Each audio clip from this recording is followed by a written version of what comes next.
பவானி நகரின் தென் எல்லையில் அடைவார்க்கமுதனுக்கு ஆலயம் எழுப்பப்பட்டுள்ளது.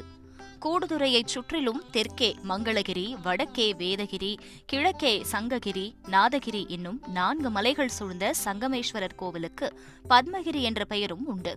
தென்னகத்தின் காசி என்றழைக்கப்படும் இந்த ஆலயமானது காவிரி, பவானி, கண்ணுக்கு புலப்படாத அமுத நதி சங்கமிக்கும் இடத்தில் அமைந்துள்ளதால் இதற்கு திரிவேணி சங்கமம் என்ற பெயரும் உண்டு.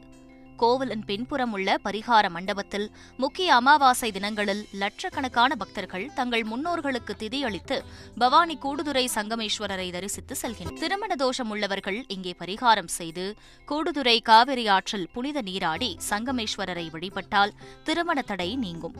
அரசு வேம்பு மரத்தடியில் உள்ள இரட்டை விநாயகர்கள், வன்னி மரத்தடியில் உள்ள வன்னிமர விநாயகர் ஆகியோரை சுற்றி வந்து வழிபடுவது கூடுதல் சிறப்பு. பவானி கூடுதுறையில் உள்ள இலந்தை மரத்தின் கீழ் சுயம்புவாக தோன்றி அருள் பாலிக்கிறார் சங்கமேஸ்வரர். சங்கமேஸ்வரருக்கும் வேதநாயகி அம்மனுக்கும் நடுவே சுப்பிரமணியர் எழுந்தருளுவதால் இது சோமகாந்த அமைப்பில் உள்ள கோவிலாக கருதப்படுகிறது. தேவார பாடல் பெற்ற 274 சிவாலயங்களில் பவானி சிவன் கோவில் 207வது தேவார தலம்.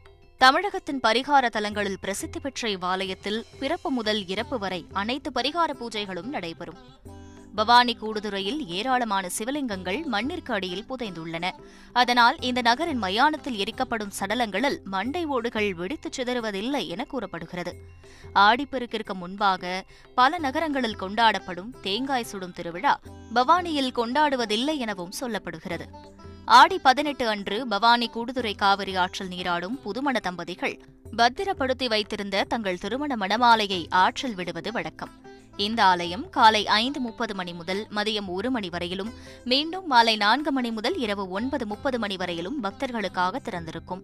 தெற்கே ஈரோடு பேருந்து நிலையத்தில் இருந்து 15 கிலோமீட்டர் தொலைவில் இந்த ஆலயம் அமைந்துள்ளது. சங்கமத்தில் மூழ்கி எழுந்து சங்கமேஸ்வரரை வணங்கி செய்த பாவங்கள் போக்கி வாழ்வில் வளம் பெறுவோம்.